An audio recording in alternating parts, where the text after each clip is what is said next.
Gas সংকট নিয়ে আরও জানাতে রাজধানীর তেজগাঁও থেকে যোগ দিচ্ছেন সহকর্মী সাজ্জাদ হোসেন। সাজ্জাদ, সিএনজি স্টেশনগুলোতে চালকদের ভোগান্তির চিত্র জানাবেন। কতক্ষণ সেখানে তাদের অপেক্ষা করতে হচ্ছে, কি পরিমাণ গ্যাস তারা পাচ্ছেন? আমি এই মুহূর্তে আছি রাজধানীর তেজগাঁও এলাকায় সাউদার্ন পাম্পে। আমরা যেমনটি শুনছিলাম গ্যাস সংকটের কারণে ভোগান্তির কথা।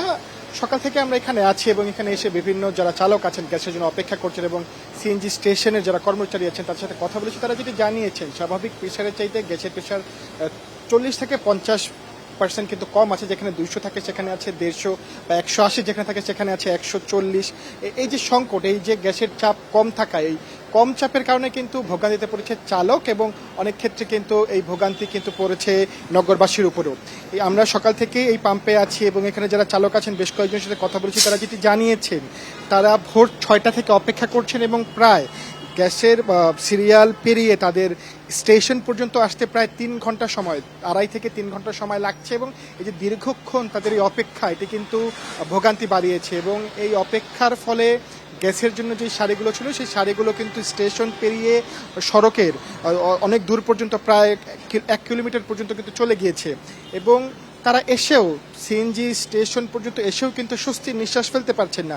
কারণ আমি এর আগে দেখেছি তেলের জন্য দীর্ঘ অপেক্ষার পরে যখন তেল নিচ্ছেন, তেলের জন্য যখন তেল নিচ্ছেন তখন কিন্তু এক ধরনের স্বস্তির আভাস আমরা পেয়েছি চালকদের চোখে মুখে। কিন্তু এখন যে বিষয়টা দেখতে পাচ্ছি, তারা স্টেশন পর্যন্ত পৌঁছালেও কিন্তু তারা অনিশ্চিত তারা গ্যাসটি পাবেন কিনা। কারণ প্রেশার যে কোনো সময় কমে যাচ্ছে এবং তাদের যে নির্ধারিত পরিমাণে গ্যাস, সেই পরিমাণে গ্যাস কিন্তু তারা পাচ্ছেন না। যার ফলে তাদের কিন্তু দিনে 2 বার সিরিয়াল দিয়ে গ্যাস নিতে হচ্ছে। এই যে দিনের বেশিরভাগ সময় তাদের গ্যাস নিতে চলে যাচ্ছে, এটি কিন্তু একটি বাড়তি ভোগান্তিতে পড়েছে তারা। এবং আমাদের তারা জানিয়েছেন তাদের যে কর্মঘণ্টা এবং তাদের যে দৈনন্দিন জীবনে এটি কিন্তু ব্যাপকভাবে ক্ষতিগ্রস্ত হচ্ছে। যেখানে তাদের চালকরা বিশেষ করে অভিযোগ করেছেন তাদের ঠিকমতো খাওয়া দাওয়া, ঘুম ব্যাঘাত ঘটছে এবং এই দীর্ঘক্ষণ তাদের এই সারিতে থাকার অবস্থায় তাদের জনজীবন কিন্তু বিপর্যস্ত। এবং তাদের যে কর্মঘণ্টা অফিসের, সেই অনেক ক্ষেত্রে তারা বলেছেন বসেদের, অফিসের যেই কর্মকর্তা আছেন তাদের কিন্তু তাদের বকাঝকার সম্মুখীন হতে হচ্ছে।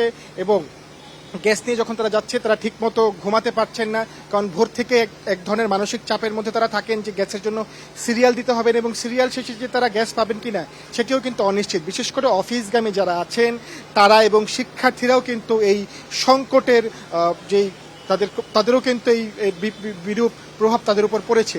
বিশেষ করে সকালবেলা যারা যাতায়াত করেন, একটি নির্দিষ্ট সময় মেনে যারা চলেন, অফিস স্কুল, শিক্ষা প্রতিষ্ঠান সহ বিভিন্ন যারা কর্মক্ষেত্রে যায়, তাদের কিন্তু এই গ্যাস সংকট থাকার কারণে নির্ধারিত সময় কিন্তু তারা গন্তব্যে পৌঁছাতে পারছেন না।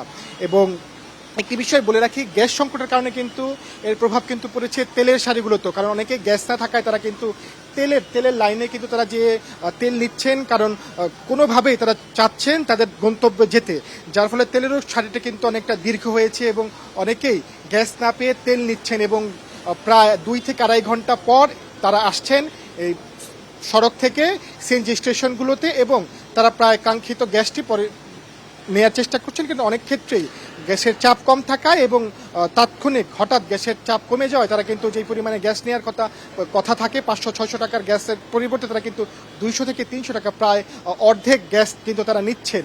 এবং আমরা সকালে বেশ কয়েকটি স্টেশন ঘুরে দেখেছি, অনেক স্টেশন কিন্তু স্বল্প চাপ থাকার কারণে কিন্তু গ্যাস সরবরাহ বন্ধ রেখেছে, কয়েকটি স্টেশনে কিন্তু গ্যাস সরবরাহ করছে এবং সেই স্টেশনগুলোতেও কিন্তু গাড়ির বা যানবাহনের অধিক চাপ রয়েছে। এই ছিল আমার কাছে তেজগাঁও এলাকা থেকে গ্যাস সংকটের সর্বশেষ। তেজগাঁও থেকে জানাচ্ছেন সহকর্মী সাজ্জাদ হোসেন।